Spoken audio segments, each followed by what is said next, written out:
এক্সামের দিনটা কেমন যায় সেটাই দেখো। আজকে কি লিখে পরীক্ষার কথা, আমি তো কিছুই পড়ে আসিনি। এবারটা যদি আমি ফেল করি তাহলে তো আমার মা একদম আমাকে শেষই করে দেবে। যাই, যা পারি তাই করি। সবাই কি সুন্দর করে লিখছে, তাহলে আমি আর পাচ্ছি না। এবারটা আমি কি করব, ম্যামকে বলবো যে আমি পড়ে আসিনি। যাই দেখি, একটু অন্যটা একটু ঝেপে দেখেছি পাই, তাহলে তো আমার ঝাক্কাস। এই তুই আমারটা দেখছিস কেন রে? কত বড় সাহস! দাঁড়া, ম্যামকে আমি বলবো তুই আমারটা দেখছিস।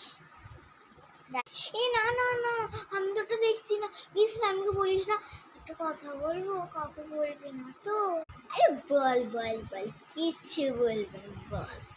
আমি না কিছুই পড়ে আসিনি জানিস। তুই কিন্তু ম্যামকে বলবি না, তুই বললে পরে কিন্তু আমিও বলে দেবো যে তুই রবিনারটা দেখে লিখছিলিস। তুই দেখে লিখেও আনিসনি, আবার পড়েও আনিসনি। দাদা দাদা, ম্যামকে আমি বলছি, দাদা। আমি জানতাম তুই বলে দিবি, তুই বলিস না, তাই আমি বলবো না যে তুই রবিনারটা দেখে লিখছিস। ঠিক আছে ঠিক আছে, বলবো না। কে কথা বলছি রে?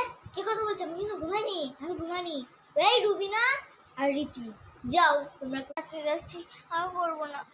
সব রবিনার জন্যই হয়েছে। কেন যে বললাম তুই আমার খাতাটা দে, না হলে সব হয়ে যেত।